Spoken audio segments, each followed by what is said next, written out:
ሰላም ጤና ይስጥልን አድማጮቼና ተመልካቾቼ የፍልባሾ ቤተሰብ እንዴት ናችሁ? ዛሬ እንግዳ ይዤላችሁ ቀርቤያለሁ። እስኪ የዛሬ ውሏችን ምን ይመስላል? ስለ ማህበረሰብና የጋብቻ መፍረስ ወይንም ዲቮርስ በሚባለው እሳቤ ላይ አንዳንድ ነገሮችን እንወያይ በፍልባሾ ስቱዲዮ ተገኝተናል። ስለዚህ እስከ መጨረሻው እንድትከታተሉ ስል ጋበዝኩኝ። ከእንግዳይ ጋር ላስተዋውቃችሁ፣ አብረን እንሆን። ሰብስክራይብ፣ ሼር ማድረግ አትርሱ። እንኳን በሰላም መጣ። እንኳን ደህና ቆያችሁ። እስኪ እንግዲህ እንደሰማኸው ለአድማጮቼና ተመልካቾቼ ወይ ለቤተሰቦቼ እያስተዋወቅኩ ነው። ከየት እንደመጣክ፣ ስራዎች ምን እንደሆነ፣ ፖዚሽን ምን እንደሆነ፣ የት መስሪያ ቤት እንደምትሰራ፣ የስራ ልምድህን በደንብ አድርገህ ተዋውቃቸው እስቲ። እሺ፣ ያው ስሜ አዲሱ መስፍን ይባላል። እንግዲህ ያው የስነ ልቦና ባለሙያ ነኝ። የምሰራውበትም ተቋም ያው የፌዴራል መስሪያ ቤት ነው። የኢትዮጵያ እንስሳት ልማት ኢንስቲትዩት የቢሾፍቱ ማዕከል የሴቶችና ህጻናት ቡድን መሪ ነኝ። አክቹአሊ ያው በዚህ ስራዬ ላይ ኦልሞስት ወደ 15 አመት ሰርቻለሁ፣ አሳልፌበታለሁ። ማለት ያው እዚህ ተቋም ላይ ብቻ ሳይሆን ያው ብዙ ተቋማቶችን አሳልፌ ማለት ነው። ግን ያው የቆየሁት ያው ሴቶችና ህጻናት ላይ ነው በአብዛኛው ማለት ነው። ይሄን ይመስላል። እናመሰግናለን። እንግዲህ እንደሰማችሁት በጣም የብዙ አመት ኤክስፒሪየንስ ያለው ብዙ ነገሮችን ሊያካፍለን ለትውልድ ሊሆን የሚችል በስራዎች ውስጥ ያሳለፍባቸው በጣም እንደ ስነ ልቦና ባለሙያ ብዙ ነገሮች አሉ። ስለዚህ እንድትከታተሉት ጊዜውን መስዋዕት በማድረግ እዚህ ተገኝቷል። ለትውልድ ለወጣት እንዲሁም ለማህበረሰቡ ይጠቅማል ያሉትን ሀሳቦች ይዞ መጥቷል።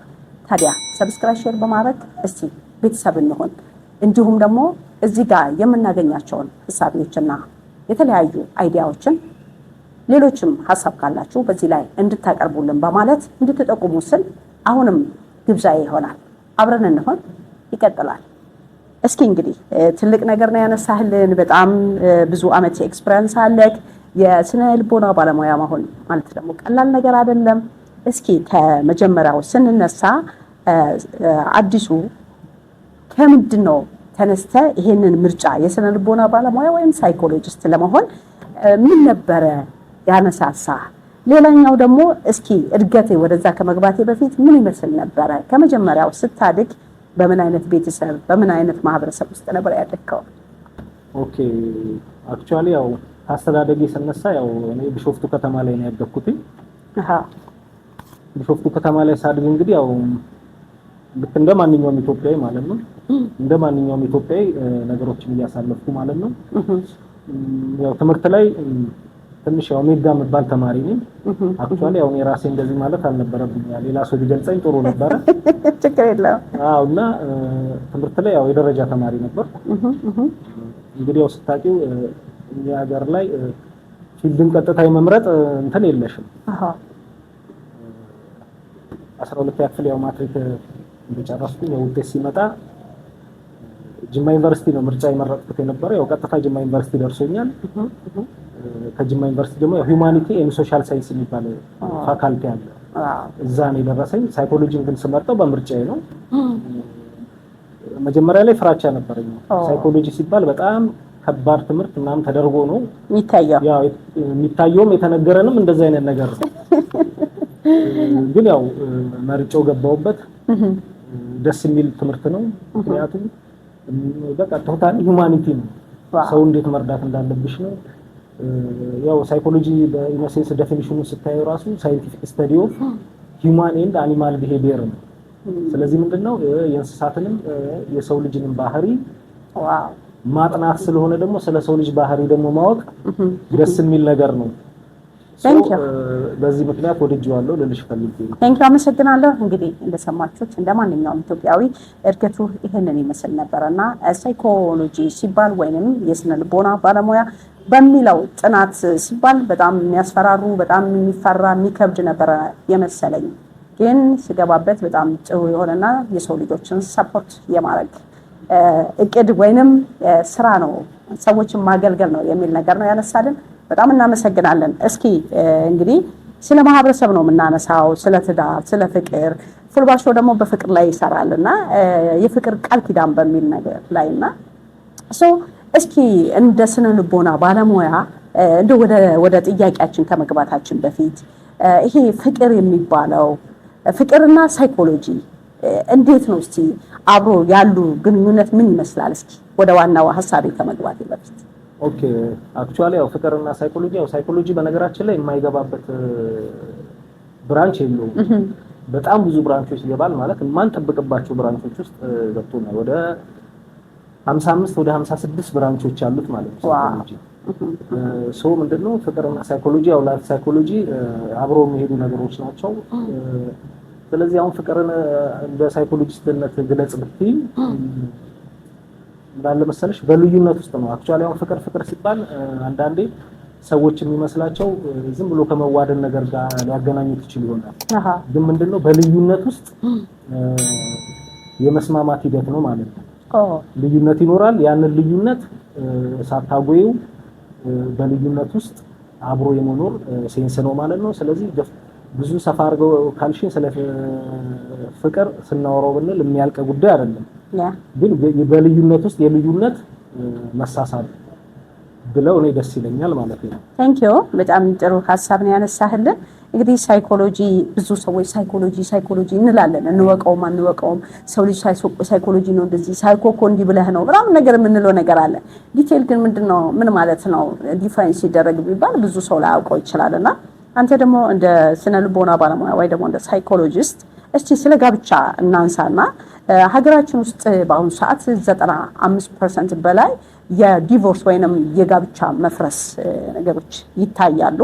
እንዲሁም ደግሞ ለረጅም ዓመት አብረው የቆዩ ፍቅረኛ ማቾችም ሊሆኑ ይችላሉ፣ ጓደኛ ማቾችም፣ ሌሎችም ማህበረሰብ ስለ ፍቅር ስናነሳ የማህበረሰብ፣ የሀገር፣ የቤተሰብ፣ ሌሎችም የባህል እነዚህን የመሳሰሉ እንግዲህ ፍቅር ነው ብለን ነው የምናስበው በአንድ ካታጎሪ። ግን የተለያየ ካታጎሪ ቢኖርም በአንድ እይታ እንደሱ ነው ፍቅር ተብሎ በአንድ ካታጎሪ ሳይሆን በተለያየ ካታጎሪ በአንድ እይታ ነው ፍቅር ብለን የምንወስደውና እስኪ ጋብቻ ለምን ይፈርሳል? በምን አይነት ምክንያት ነው ሊፈርስ የሚችለው? ኦኬ አክቹአሊ ያው ጋብቻ በምንድን ነው የሚፈርሰው ከማለታችን በፊት ጋብቻ ምንድነው የሚለውን ማወቅ መቻል አለብን ብዬ አስባለሁ። ምንድነው ጋብቻ ስንል ምንድነው ሁለት ሰዎች በመፈቃቀር ላይ ተመስርቶ ለረጅም ጊዜ ማለት ነው በህግና በስሜት የሚቆራኙበት ሂደት ነው ማለት ነው። ስለዚህ ጋብቻ ሲኖር ማለት የተወሰኑ ዓላማዎች አሉት ማለት ነው። አንደኛው የጋራ ዓላማ ሊሆን የሚችለው ልጅ ለመውለድ ሊሆን ይችላል። ሁለተኛው ዓላማ ደግሞ ሊሆን ይችላል ለመተጋገዝ ነው። ሶስተኛው ደግሞ ለፍትወት ነው። እነኚህ ነገሮች ለማሟላት ሲል ወንድና ሴት ወደዚህ ሂደት ውስጥ ይመጣል ማለት ነው። ስለዚህ መጀመሪያ ያው ስለ ጋብቻው ማወቅ ጠቃሚ ነው ብዬ ስላሰብኩ ነው። ለምን ይፈርሳል ካልን ግን ብዙ ነገሮችን ማንሳት እንችላለን። ለምሳሌ በሁለቱ መካከል ያላቸውን ስሜት ፍቅርና ቅሬታ ማለት ነው መገላለጽ ሳይችሉ ሲቀሩ አንደኛው ይሄ ነው ችግሩ። ሁለተኛው ደግሞ ይሄ ኢንፊደሊቲ የሚባል ነገር ማለት ነው። በአብዛኛው ጊዜ ክህደት የምንላቸው ነገሮች ማለት ነው እሱ ሊሆን ይችላል። ሶስተኛው ደግሞ ምን አለ የዓላማ መቀየር። አሁን እንዳልኩሽ ዓላማው ቅድም የጠቀስኳቸው ነገሮች አሉ። ልጅ ለመውለድ፣ ለፍትወት፣ ለጋራ ዓላማ ማለት ነው። እና የጋራ ዓላማ መለወጥ ሲመጣ እንደዚህ አይነት ነገሮች ይመጣል። ሌላው ደግሞ ዋናው ደግሞ ኮሙኒኬሽን ነው። ኮሙኒኬሽን ላይ ያለ መግባባት ችግሮች። ኮሙኒኬሽን ስንል የሆነ ሴንስ ምን አለ ብዙ ነገሮች አሉ። ለምሳሌ መዘላለፍ፣ መናናቅ፣ መሰዳደብ እንደዚህ አይነት ነገሮች ካሉ በጣም ባሪየር ናቸው። ነገር ግን እነኚህ ነገሮች ብቻ በራሳቸው ነው ምክንያት ነው ብዬ አላምንም። እነዚህ አሁን ከተጠቀስኳቸው ችግሮች በላይ ትልቁ ከባዱ ነገር ምንድነው? እነኚህ የሚፈጠሩትን ችግሮች ለመፍታት ስነ ልቦናዊ ዝግጅት ያለ መኖር እሱኛው ነው ከባዱ ነገር ማለት ነው። እንደውም በዚህ ጋር አንድ ምሳሌ ብጠቅስልሽ የዳንኤል ክብረት መጽሐፍ ይመስለኛል የሆነች አጭር መጽሐፍ የጻፋት ነገር አለች። በንጽጽር ነው የምነግርሽ። ሁለት ጓደኛሞች ናቸው፣ ሴቶች ናቸው። ሁለቱም ባለ ትዳሮች ናቸው።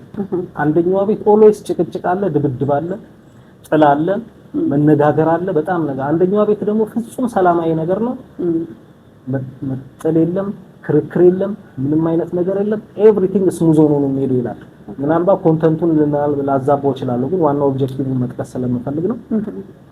እቺኛዋ ሁሌ ሰላም ያላት ሚስት ጓደኛዋ ጋር ተመጣና አንድ ሁለት ቀን እንደዚህ ልትከርም ታያለችና ጓደኛዋ ጋር ከባሏ ጋር በጣም ይጨቃጭቃሉ፣ ይነጋገራሉ፣ መልሰው ግን ይስማማሉ፣ ወደ አንድ ነገር ይመጣሉ። አየችና ምን አይነት ሴንስ ውስጥ ገባች? እኔ ትዳር ነው እንዴ የምመራው?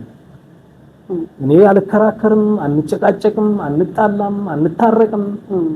ስለዚህ እኔ ትዳር እየመሰረትኩ አይደለም፣ እየኖርኩ አይደለም የሚል እንትን ውስጥ መጣችና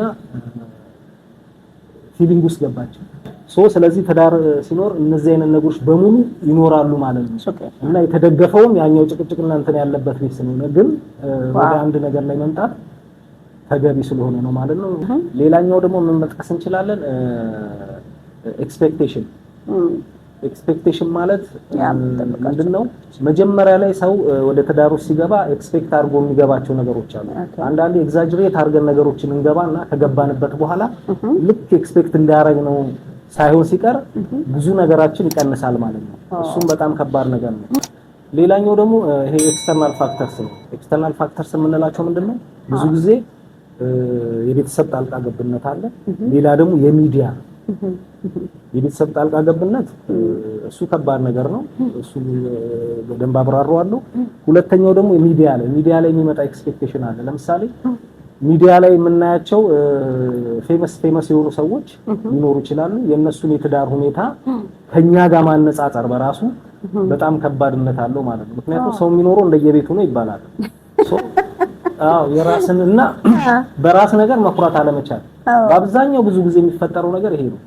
ልክ ጎረቤትን ማየት እዚህ ሲቸግረን ወይም ደግሞ በሆነ ነገር ላይ ሲሆን የነከሌ እኮ ቤተሰብ እንደዚህ ነው፣ የነከሌ እኮ ትዳር እንደዚህ ነው እያሉ ስለነከሌ ማውራት በራሱ ከባድ ነገር ነው ማለት ነው። ስለዚህ እነዚህ አይነት ነገሮች ምክንያት ሊሆን ይችላል። ሌላኛው ደግሞ ኢኮኖሚክ ፋክተር ነው።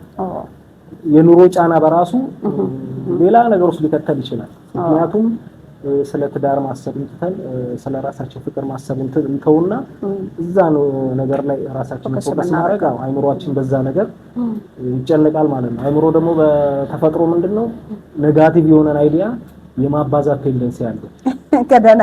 ከጥሩ ወደ ጥሩ ማለት ነው። አሁን ለምሳሌ ጥሩ ነገር ሰው ቢነግረን አንቀበልም። አሁን መንገድ ላይ እከሌ አንተ እኮ ቆንጆ ነው ቢለኝ ዞር ብያይቺ ምን አስቡ ምናምን ቢል ኔጋቲቭ ነገር ነው ማስበው። ይሄ ሲያስጠላ ብሎ እንዲያልፍ ግን አይምሮዬ ሲያስጠላ የሚለውን ይደጋግመውና በጣም ብዙ ታይም አስጠላል የሚለው ላይ ደምድሜ ለመቀመጥ እንትን እላለሁ። ስለዚህ አይምሮአችን በተሰልፍ ኔጋቲቭ ነገርን የመሳብ ነገር ስላለው ማለት ነው። እስኪ እንግዲህ እነዚህ ማንሳት ያለብህን ነጥቦች አንስተሃል። ከዚህ ውጪ ግን በሴክሹዋል ሲስተም ኦር በሴክሹዋል በግንኙነት ሴክስ አሁን ብዙ ሰው እንግዲህ ስለ ሴክሹዋል ማውራትም ይፈራል። ትልቁ ነገር ደግሞ ፍርድ ቤት ዙሪያ ላይ ሰማ የነበረው በጣም ብዙ ጊዜ በሴክሹዋል ሰዎች ሲፋቱ እንዲሁም ደግሞ በትክክል እንኳን ስለ ሴክሹዋል ባያወሩ የሆነ ይሄ አውቀው እንዳላወቁ የሆኑ የሚለያዩበት ሚስትየዋም አትናገርም እሱም አይናገርም። ችግራችሁ ምንድነው ተብሎሽ አይ የኛ ነገር አብቅቶታል አይነት ነገር እንጂ ያንን ነገር እንደ ባህልም እንደ ሌላ ነገር አድርጎ ስለሚያዩት ሴክሹዋል ላይ በቃ እንደዚህ የሆነ ግልጽ የሆነ ነገር ስለማናወራ ትዳርን ያፈርሳል ብለህ ታምናለህ? እዚህ ውስጥ ሊካተት ይችላል ኦር እንዴት ነው? አንድ ሰው ሳቲስፋክሽን ማድረግ ወይ ደስተኛ ላደርጋት ወይ እሱን ሳቲስፋክሽን ካላደረገች ትዳርን ትቶ የመሄድ ነገሩ ምን ያህል ነው እዚህ ውስጥ ሚና ሊጫወት የሚችለው ብለህ ታስባለህ? አክቹአሊ ምን አለ መሰለሽ አንዱ ምክንያት ሊሆን ይችላል። ግን እንዳልኩሽ ቅድም ብዙ ምክንያቶች ደርድረን ነበረ። እነኛ ምክንያቶች አይደሉም ትዳር እንዲፈርስ የሚያደርጉት። እነኛን ለመፍታት ቅድም እንዳልኩት ስለ ልቦናዊ ዝግጅት ከሌለን ለምሳሌ አሁን ሴክሹዋል ነገር ላይ ሴክስ ሊያፋታን አይችልም እውነቱን ነገር። ከዛ ይልቅ ኮሙኒኬሽን ባሪየር ያልኳቸው እነሱ ናቸው። ምክንያቱም ማንኛውም ሰው ጋር የሴክሹዋል ችግር ካለ አለመነጋገር መቻል ያ ነው ወደ መጥፎ ነገር እንትን ሊከት እንጂ እንግዲህ ሲጋቡ ምንድናቸው አንድ አምሳል አንድ አካል ናቸው ይባላል። ሶ ለምን መተፋፈሩ አስፈለገ? እኔን ሊያስደስተኝ የሚችለው እንደዚህ አይነት ነገር ነው፣ እኔን ሊያስደስተኝ የሚችለው እንደዚህ አይነት ነገር ነው ተብሎ መነጋገር መቻል አለበት። አብዛኞቹ እንደውም ዩቲዩብ ቻናሌ ላይ የምለቃቸው አንዳንድ ነገሮች አሉ የሴክሹዋል ዲስፈንክሽን እያልኩ ማለት ነው። እነሱ ነገሮች በአብዛኛው ችግሩ ምንድን መሰለሽ አለመነጋገር መቻል። ለምሳሌ ይሄ በሴክስ ያለመጣጣም በወንድ ልጅ ላይ የሚፈጠር አለ፣ በሴት ልጅ ላይ የሚፈጠር አለ። ብዙ ጊዜ በወንድ ልጅ ላይ የሚፈጠረው አንደኛ የብልት ያለመቆም ችግር ነው። ሁለተኛው ደግሞ ምንድነው ቶሎ ኢጃኩሌት የማድረግ ችግር ነው የሚፈጠረው። ስለዚህ እነዚህ አይነት ነገሮች ደግሞ የሚፈቱት በምንድን ነው ብለን ስናያቸው በጣም በቀላል በሆኑ ነገሮች ናቸው የሚፈተው። ግን ሰው እንደ ፍረትም የሚቆጥረውና ይሄን ነገር አይነጋገርም። ሰው ወንዱ እንደዚህ አይነት ችግር ካለው ሴቷ የምትረዳበት በጣም ብዙ መንገዶች አሉ። ለምሳሌ ቶሎ ኢጃኩሌት የማድረግ ችግር ካለበት ወንዱ እንዲያ ነገር እንዳይሆን የሴቷ ትብብር ካለ በጣም በቀላሉ የሚሻሻል ነገር ነው። ኤክስፒሪየንስ ነው፣ በኤክስፒሪየንስ የተደረጉ ሌላው ሜዲካል የሆኑ ህክምናዎች አሉ። ግን ይሄ ሁሉ ነገር እንዳይሆን ግን ምንድነው በግልጽነት መነጋገር መቻል ያስፈልጋል። እኔ የምፈልገው እንደዚህ አይነት ነገር ነው፣ አንቺስ እንዴት ነው ምናምን እያሉ ማውራት። አንዳንዴ ብዙ ጊዜ በእኛ ባህል አንፃር ሼም ይዘናል ስለ እንደዚህ አይነት ነገር ማውራት። ግን ምንም ሼም የሚያስይዝ ጉዳይ አይደለም። አንድ ወንድ የሚስቱን ሙሉ አካላቶች ማወቅ መቻል አለበት። ሴቷም ከሆነ ደግሞ የባሏን ሙሉ አካላቶች ማወቅ መቻል አለባት። ስሜቱን ፊሊንጉንም አካላቶችንም ጠቅላላ ነገር ማለት ነው። ግልጽልጽ ያለ ነገር መሆን መቻል አለበት። በመተፋፈር ላይ ያለ ነገር ከሆነ ግን ነገሩ ይጋነንና ምክንያት ሊሆን ይችላል ነው የምልሽ። ግን በጣም ቀላልና በምክር የሚመለሱ ነገሮች አሉ። አንዳንዴ ግን ባዮሎጂካል ፕሮብሌም ሊሆን ይችላል። ባዮሎጂካል ፕሮብሌም ከሆነ ደግሞ ህክምና የሚያስፈልገው ጉዳይ አለ። ገብቶሻል? ለምሳሌ ኦፕራሲዮን ሊያስፈልገው የሚችል ጉዳይ ሊሆን ይችላል። መድኃኒት ሊያስፈልገው የሚችል ነገር ግን ችግሮቻችንን ማውራት መቻል አለብን። ግልጽ ባልና ሚስት የሚያወሩት ከሆነ በቀላሉ የሚፈታ ነገር ነው እና አንዳንዴ ሰዎች ነገሩን በጣም ስለሚያከባብዱት ለዛ ነገር ሊዳረግ ይችል ይሆናል። ሐሳብ አለኝ። አይ ጥሩ ነው። ጥሩ ሐሳብ ነው ያነሳህልን፣ በጣም የሚገነባ እንዲሁም ሰዎች ብዙ ጊዜ እኔ የታዘብኩት ነገር ምንድነው ኢትዮጵያ ውስጥ የምንኖረውና የምናወራው ነገር በጣም ስለሚለያይ ነው። ሰምበሪ ከሚስቱ ተደብቆ ሌላ ቦታ ደስ ያለውን ነገር ያደርጋል። እሷም ከባሏ በወሬ ደረጃ እንኳን ስንሄድ ከባሏ ጋር የማታወራው ውጪ ላይ ታወራለች። እሱ ጋር ግን ጨዋ ናት። እሱም እንደዛ። ይሄ ነገር እልባት የማያገኝ ከሆነ ከትውልድ ወደ ትውልድ እየተላለፈ እየመጣ 95% የምንለው ፐርሰንት ህፃናትን ጎዳና ላይ የምናይበት ትዳር ፈርሶ ብዙ ህዝብ እናቶች፣ ሴቶች ብቻቸውን ሆነው ልጆች የሚያደርጉበት ሀቦርፋን የሆኑበትን ባለፉት ስራዎች ስላየውኝ የማንነጋገር ከሆነ አንድ እሱ ነው። ሁለተኛ ብዙ ጊዜ ይሄ ባህል የምንለው ነገር ከጥቅሙ ጉዳቱ የሚያመዝንበት እንትኖችን አይቻለሁ በስራዬ ውስጥ ከዚህ በፊት ስሰራ ማለት ነው። ለምንድነው ብትል ለምሳሌ አብሬው ማድር አብሬው ምተኛ አብሬው ሴክሹዋል ነገርን ማደርግ ወንድ ወይ ሚዲያ ላይ ወጥቼ ስለዚህ ሳወራ በቃ ልክ እንደ ባለጌ የሆነ ብቻ የተለየክ የሆነ ግን እኮ ሰውየው እዛ ውስጥ ነው ያደረው። ቀጣይ ጥያቄያችን ስንሄድ ጥያቄም አይደለም እንደ ውይይት ነው። ያ ትዳር እንዲጠነክር እንዲቆይ ልናደርግ ደግሞ ምንድነው እስኪ መከባበርና መሰማማት ይሄ ዲሲሽን እንዴት ታየዋለህ እስኪ? አክቹአሊ ምን አለ መግባባትና መከባበር የትዳር ምንድነው አንዱ ምሰሶ ነው ይባላል። በቃ ትክክለኛ ነገር ነው። ምክንያቱም አንደኛ ልዩነትን ማመን ነው። እሷ የምትመጣበት ካልቸራል ባክግራውንድ ይኖራል፣ ወንዱም ደግሞ የሚመጣበት ራሱን የቻለ ካልቸራል ባክግራውንድ ይኖራል እና ያንን ልዩነት ማወቅ ማለት ነው። ያንን ልዩነት ካወቅን ያንን ልዩነት ምንድነው እየተነጋገሩ ነገሮችን ማስቀጠል ይቻላል ማለት ነው። መከባበር ግን ከሌለ መከባበር ኢነሴንስ እንደዛ ስልሽ ትልቅ ሰውን የምታከብሪበት ምናምን ሴንስ ማለት አይደለም። መከባበር ማለት ምንድነው አንደኛ የራስን ፊሊንግ መግለጽ ነው። ፊሊንግን አለመደበቅ በቃ ምክንያቱም ፊሊንግሽን የምትገልጪበት መንገድም ያስፈልጋል። ለምሳሌ ጥሩ ቶን ኦፍ ቮይስ የሚባላል በሳይኮሎጂ ቶን ኦፍ ቮይስ የምንለው ምንድነው አንድ ሰው ተናዶ የሚናገርበት ቶን ኦፍ ቮይስ እና ደስ ብሎት የሚናገርበት ቶን ኦፍ ቮይስ በጣም ይለያያል። ስለዚህ ፍቅር በተመላበት ቶን ኦፍ ቮይስ መናገር መቻል። አሁን አንዳንድ ሰዎች የምታያቸው ነገሮች አሉ። ለምሳሌ ሴቷ ወጥ ሰርታ ምን ብላ ምናምን አመጣች ወይ ጨው በዝቶበት ሊሆን ይችላል። አሁን ያ ጨው በጣም በዝቶበታልና ጨው የበዛበትን ምግብ ምሳሌ ነው ነገርሽ የምትገልጭበት ቶን ኦፍ ቮይስ በጣም ወሳኝነት አለው። እውነቴን እኮ በትክክል አዎ ይሄ በጣም ጨው በዝቶበታል፣ ምን አይነት ሰው ነሽ፣ እንዴት ታረጋለሽ ምናምን ብለሽ አይደለም መናገር ያለብሽ። አቤት ይሄ ወጥ እንዴት ይጣፍጣል፣ ግን ትንሽ ጨው ባይበዛበትም ብለሽ ነው የምትገልጪው። አሁን እዚህ ጋር የተናገርሽው ነገር አንድ ነገር ነው፣ ጨው መብዛቱን ማስተላለፍ ነው የፈለግሽው። ግን በየትኛው ሳይድ ነው የምናገረው? በኔጋቲቭ ሳይዱ ከምትናገር ይልቅ በፖዚቲቭ መንገዱ ብትናገሪ አንደኛ ሞቲቬትም ያደርጋል፣ ሰውንም ያነሳሳል ማለት ነው። ስለዚህ መተባበር ማለት እኔ ይሄንን ነው የማስበው እንጂ ተፈራርተሽ ተፋጠሽ ቁጭ ማለት ምናምን አይደለም።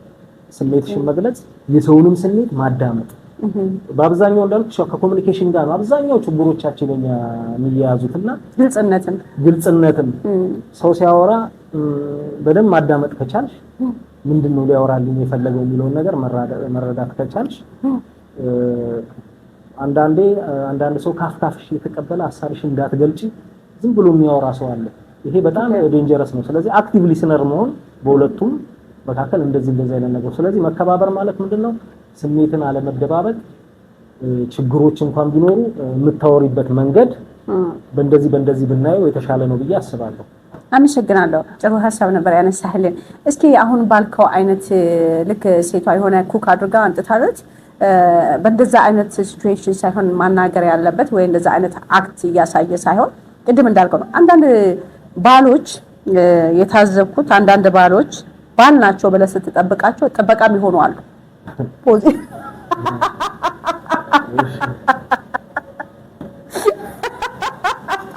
ፖዚሽናቸውን ለካ ጥበቃ የቀጠርክ ነው የሚመስልክና ላይክ አይ እንደው ማንሳት ስለፈለኩኝ ነው።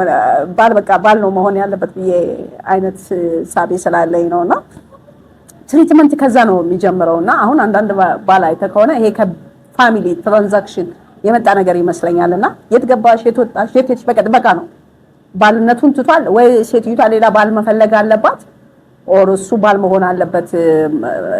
ሳይኮ እንግዲህ ሳይኮሎጂስት ጋር ቁጭ ብዬ እንደዚህ ማለት ሳይኮ ላይ መሰራት መቻል አለበት አይነት ነገር ነው የሚሰማኝ። ወይስ ለምንድን ነው እንደሱ ያልኩህ?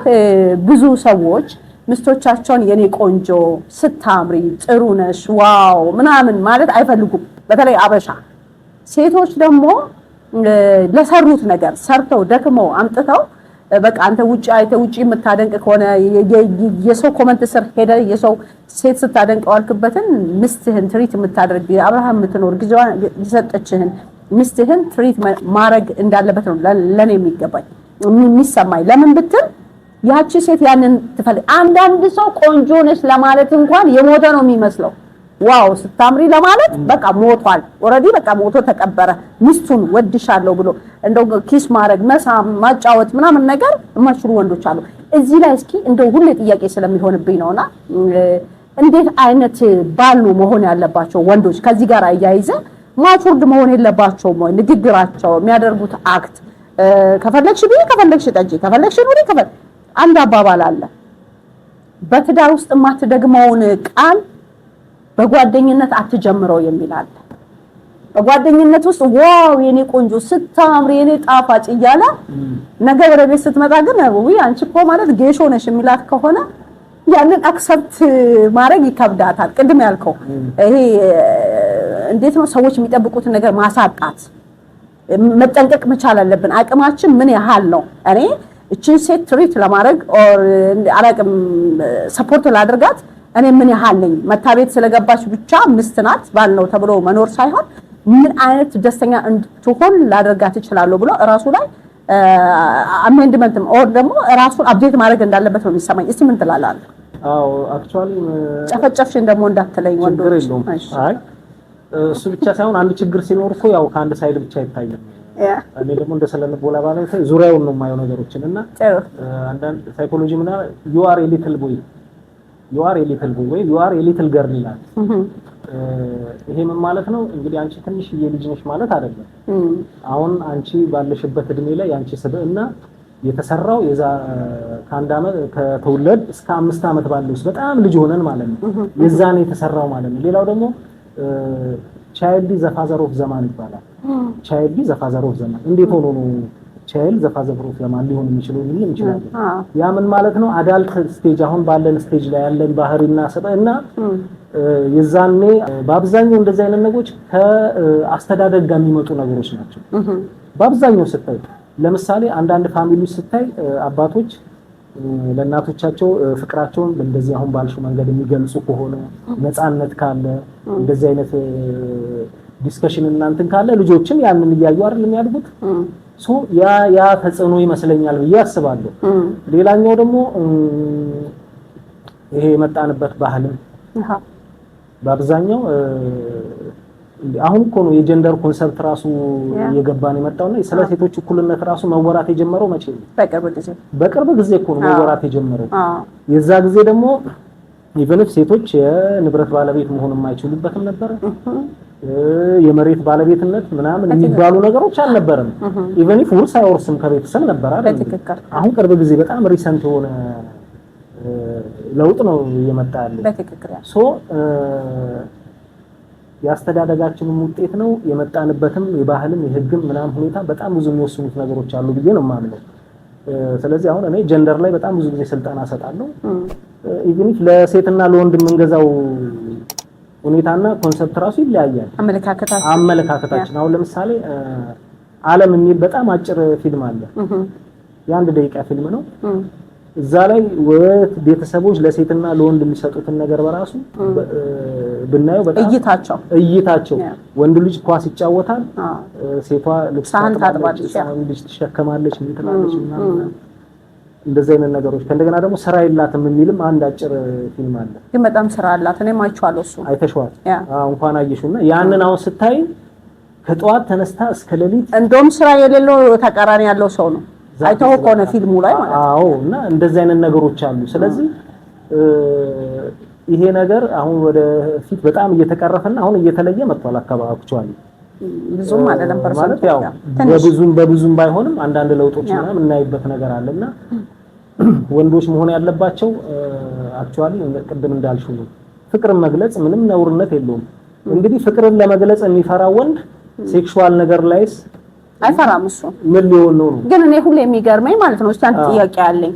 የኢትዮጵያ ሁሉም ባይሆኑ የኢትዮጵያ ወንዶች የሆነ ጥያቄ ስትጠይቃቸው አሁን ለምሳሌ ይሄን ስራ ስራልኝ አልችልም፣ ይሄን ስራ ስራልኝ አልችልም፣ እስኪ ይሄንን እንደዚህ አድርግልኝ አልችልም የሚሉ በጣም ብዙ አይመቸኝም ወይ ቢዚ ናቸው። ግን ያኛው ነገር አድርግ ሲሉት ይችላሉ። ለምን እንዴት ሆኖ ነው?